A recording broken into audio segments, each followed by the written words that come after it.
that up on Wednesday. He said that when I went down and he said you all had that he wasn't dead yet and discharged. I want to. Hey, Kayla. Hey. Yeah, you're back from school. Amen. And Nene, good to see you. So happy. Your name? Taisia. Taisia.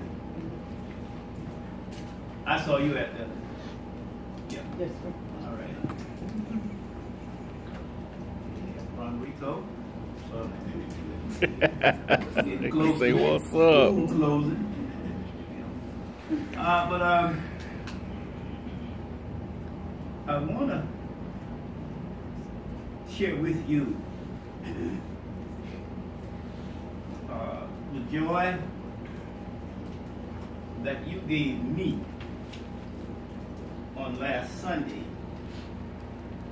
Well, sermonically, Aaron reminded us that once you encounter the risen Savior, you just can't go back. Can't go back. You just can't do what you used to do. Mm-hmm. And then the other thing is, I asked Kim to give us a profile of our giving.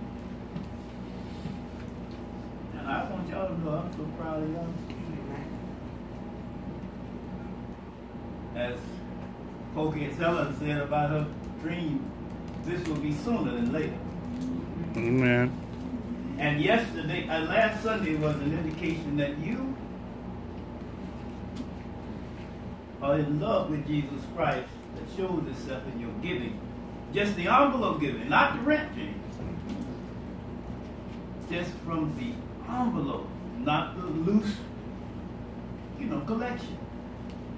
Just the envelope. And I've been high all the week. I mean, high off that now. I ain't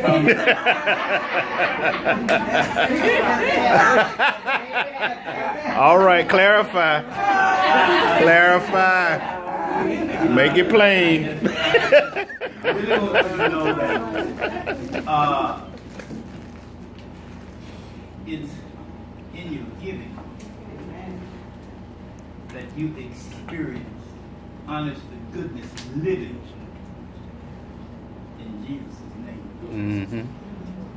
And again, I want to focus on this Easter tide. We're still in the season of Easter. But I want to look at Nisi. If you all, it's been some time.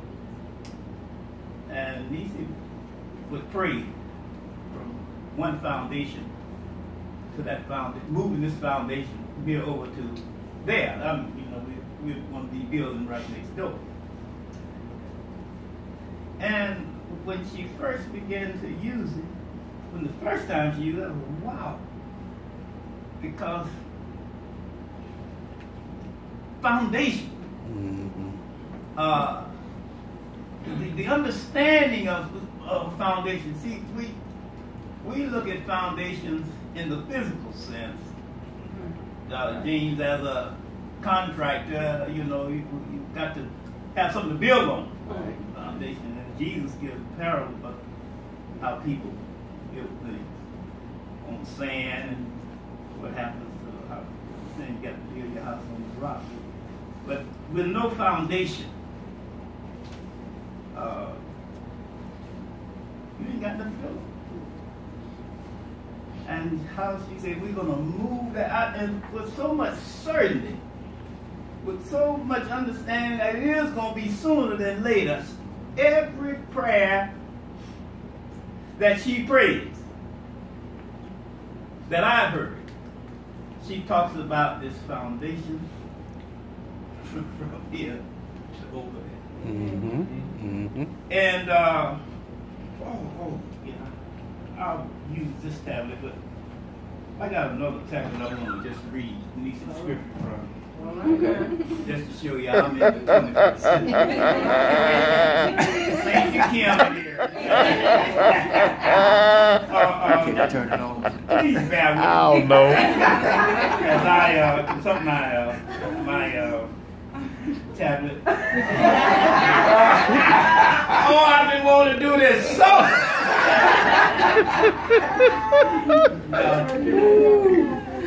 Oh, man. Solitaire gonna pop up. Okay, y'all. Don't you do that to me, son. But this is what? Oh, and this is just a stylus with New Philadelphia. Got missionary Baptist, but this is a stylus. Of course, you know what a stylus is. My son had to tell me what it was. But from 1 Corinthians 3. Oh my Jesus. Oh, look at me. From 1 Corinthians 3, starting in verse 9. For we are God's fellow worker. Who has a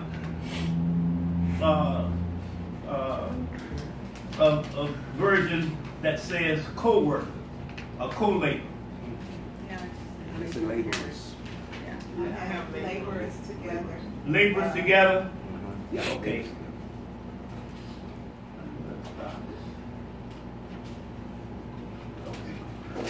Okay. Well, we are God's fellow workers. You are God's field. You are God's building. According to the grace of God, which was given to me as a master builder, I have laid the foundation, and another builds on it. But each one take heed how he builds on it. All right. For no other foundation can anyone lay. Just bear with me, I can get that. For no other foundation can anyone lay than that which is laid, which is Jesus Christ.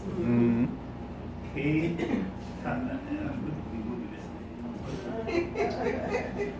Do you not know that you are the temple of God, and that the Spirit of God dwells in you? If anyone defiles the temple of God, God will destroy him, for the temple of God is holy. Which temple are you? Now the foundation spoken of is the foundation of Jesus Christ. Ain't no other foundation come even close to the foundation than Jesus Christ. And we're talking not, you got to have the spiritual foundation to move it over there so we can construct the physical foundation. Now, let me give you the title of the sermon. And I want, because this is a congregational-led sermon, and the title of it is Got It. If Got you it. follow me in terms of where I'm coming from, you can say amen, but for this sermon purpose, say got it.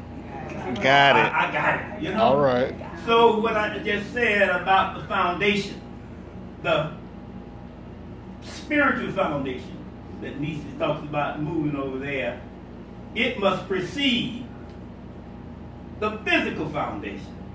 And last Sunday, that spiritual foundation, by virtue of your giving for the past 3 months, tells me that that foundation is laid, Nietzsche. But they can't stop there because, as Paul says, you have to keep building. You have to keep building, and so we, as a congregation, must keep on what we're doing so we can make that sooner than later. Amen? Got it. All right. Got it. Okay, so I want to just briefly engage you in the origin of what I want to talk about as it relates to you. I listen to when I'm walking, I hear people talking about people they see on TV and say, "Oh, I wish I had her figure. Oh, I wish I had her hair. Oh, I wish I had her money." and even we wear jerseys. Might have James Winston on the back. Mm-hmm. And we are saying what we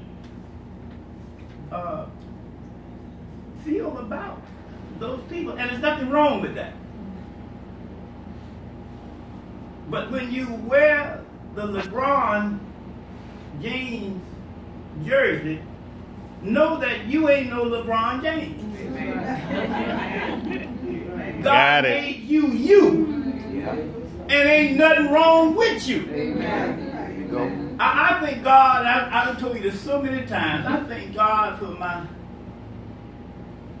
daddy who went as far as the 3rd grade and my mama who went to the 8th grade for telling us 5 black children with kinky hair and conker bud, there ain't nothing wrong with you being colored. All right. Ain't nothing wrong with your hair. Ain't nothing wrong with the way you talk sometimes because God made you you. All right. And you'll be satisfied with you. And what Easter is all about is you understanding, and Ephesians 2:10 lets us know that the devil wants you to not believe in you. And when you see somebody else and you want to be something, oh, I wish I had that car. What you're doing is saying, well, what's wrong with you? Mm-hmm. And the car you got. Mm-hmm. Or the house you live in. Or your friend. Ain't nothing wrong with you. Nothing. That's why Jesus went to the cross. Got it. But you see, you got to understand that. Mm-hmm. By virtue of understanding not only as we move from one foundation to the other, Nisi, but we are co-workers with God. When you give like you're giving, we are co-laborers with God. Now, Joyce and Francis, y'all work at POC, and you got other people who work there, and you refer to them as your co-workers. And it's the same with us all. Co-workers. It's me and you working in the same place. You might not be doing the same job, but what you are doing contributes to the goals of the place. In other words, as a co-worker, or in college, Kayla Bethune was co-educational, that is, boys and girls going together. Me and her, well, we went to Morehouse, and that was all boys. It was not co-educational. But when you are in school and you get a problem like you say 3AB in math, well, 3 is the coefficient of A and B, which means that the 3 is not, it's not 3 plus A and B, but it's 3 times A and B. And for you to give like you give, God, as a co-laborer, God makes you a co-efficient in making the foundation moving from here to there sooner. All right. Got it. But in order for you to come on with it, observe and enjoy the status as a co-laborer, you got to understand the power behind co-efficiency. All right. So when you are a co-efficient in this language of the Easter season, it means that you have been co-crucified.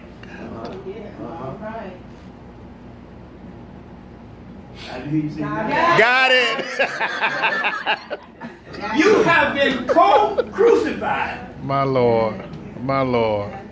With Jesus Christ. Now, Satan wants something. There's nothing wrong with you thinking high of yourself. Some of us think too high. But what Jesus don't want you doing is thinking too low of yourself. All right. Because you got a coefficient called a cross. Yes. Yes. And you have been crucified with him. So no longer does your life, and I said this to you before, does your life modify, does adjectives modify your life, the noun? But you're a child of God first. And whatever follows that is by choice, but it does not take away from the noun of being a child of God because of your co-efficiency. Amen. Got it. So if you have been co-crucified, what was Jesus? Crucified. He was crucified. In order to experience crucifixion, you got to be born again. And the first person to be born again was Jesus Christ. Yeah. Because you see, you can't crucify a spirit. No. So the flesh became us and dwelt among us. That spirit, became flesh and dwelt among us in order for Jesus to save us and give us the co-efficiency and to build on the foundation of who Jesus is. If you're going to be a co-worker, you got to experience with him his co-crucifixion. But see, when you are born, Jesus had to be born again because he was a spirit there in heaven. He couldn't come here and you couldn't put nobody on the cross that you can't see. So, when he was born again in the flesh as Jesus Christ, he was crucified. So him moving from the spirit to become flesh in order to be crucified, but he had to be born again, it means when I am born again, you with me? I am moving from my physical, biological birth to my spiritual birth. Got it. That birth, me and Jesus and you and us and Jesus, we got a kind of co-efficiency that means when he went to that cross and was crucified as a result of being born again, if I'm born again, I was co-crucified with him. Got it. Now, what's the evidence of my co-crucifixion? If I was co-crucified with Christ, I'm talking about that old me, the one that I was born with. That you don't have to teach children how to sin.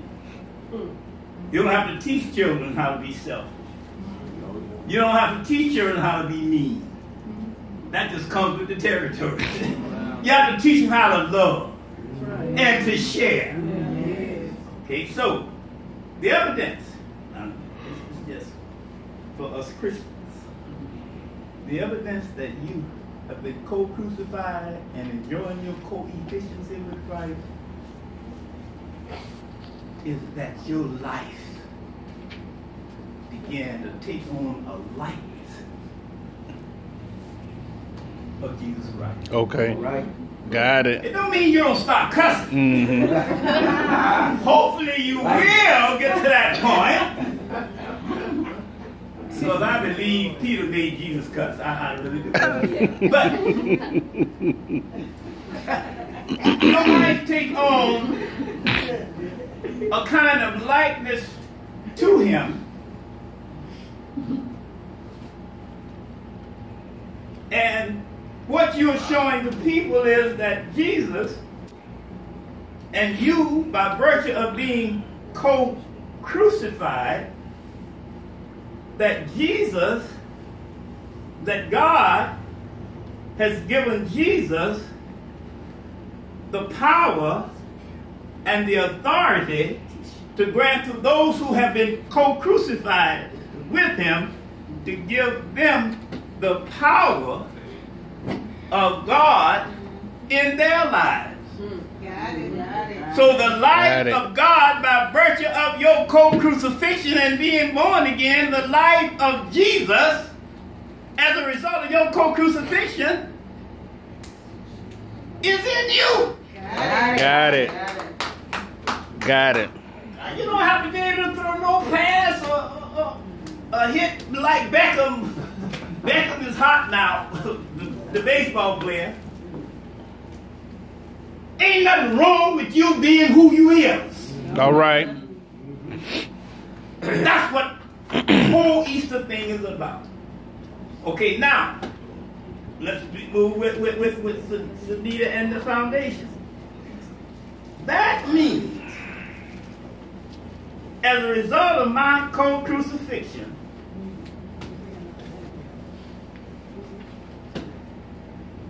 from my likeness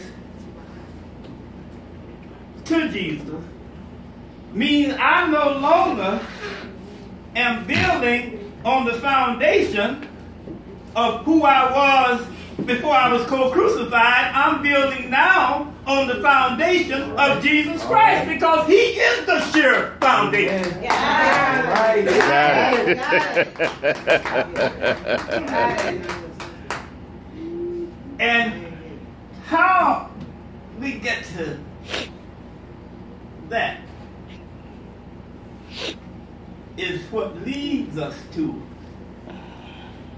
being, if you're co-crucified, or if your spirit's co-crucifixion, it means that you ought to be now experiencing co-resurrection. Got it. Got it.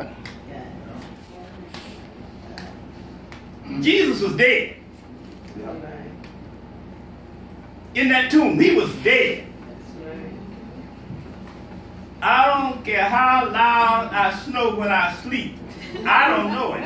In fact, I don't know if I'm breathing when I sleep. But the evidence is what Mom and them used to say, he woke me up This morning. with that thing of love. He woke All right. me up. Yep. Guess what? That's right.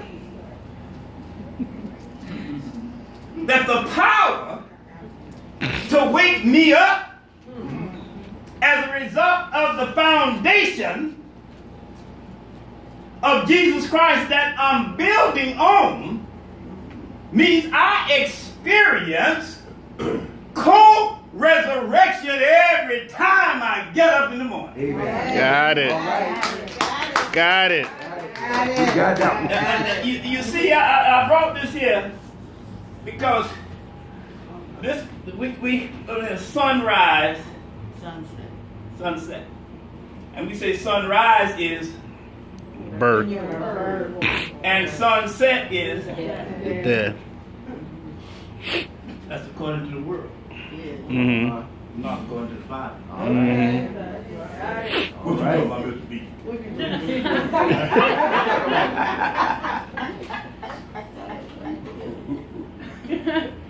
Me and you live our lives. Or you tell me.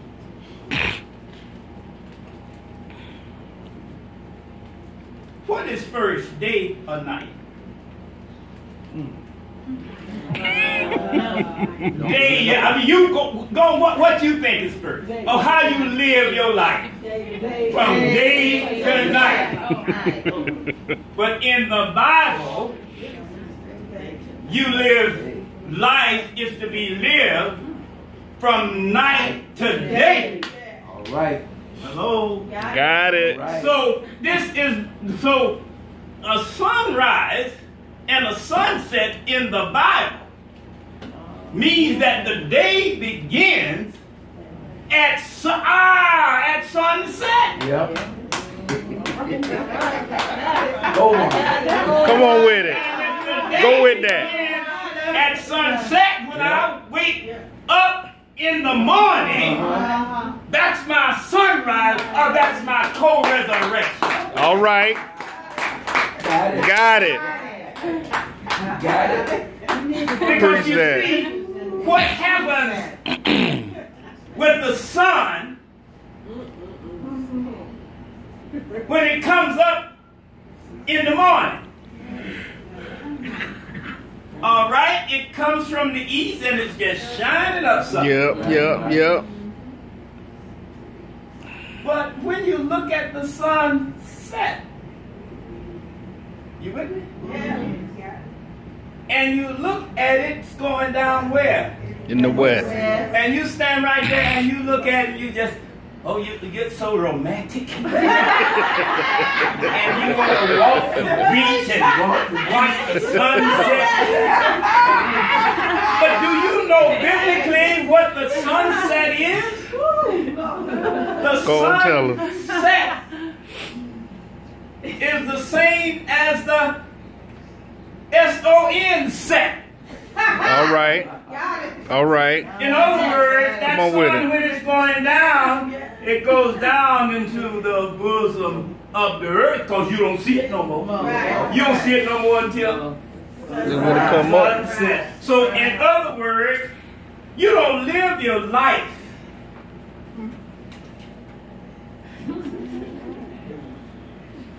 at night. What's some Mhm. Your day begins at sunset Yep. because darkness is associated with the nighttime. It ain't the right time. Come on, Rick. The darkness is associated with the devil. Mhm. And he is the prince of the air.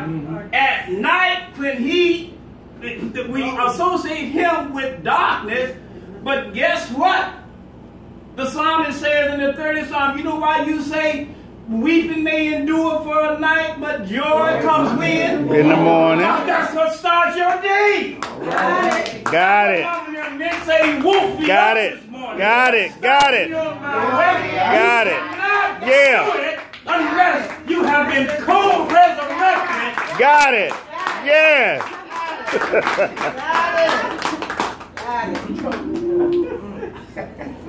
And the last thing is, we had a friend named Bob Weinstein. I was thinking about him and his daughter. I think that was Hassan. Was that Hassan and Bot's daughter used to play together and everything? Yeah. Yeah, okay. Yeah. And Hassan had his own language. True. And Bot's daughter, they were little things. True. Bot's daughter couldn't understand what he'd be saying, and so she'd look to us and say, what him say? We didn't know either.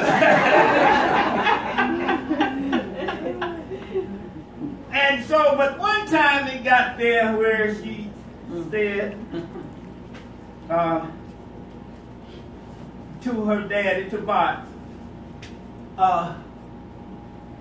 that Hassan, did he know who I am?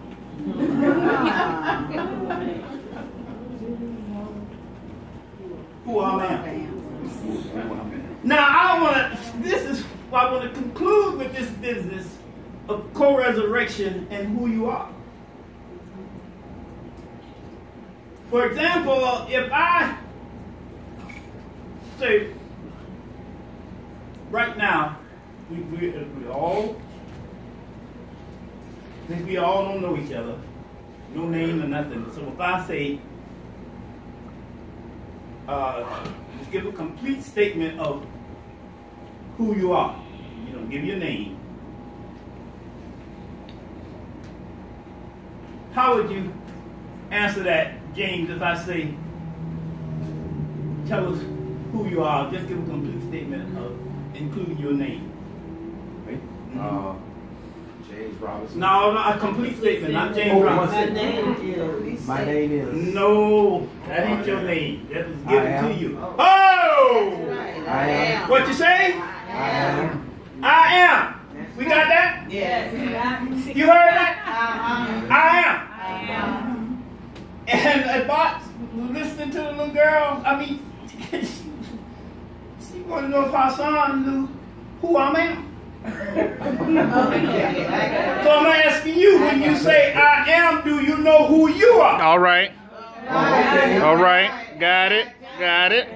We're talking about co-resurrection, and Jesus said to Mary and Martha, when they say, yeah, our brother gonna come back, I mean, our brother, yeah, in the general resurrection, yeah, we know he gonna live. And Jesus said, honey, I'm the resurrection.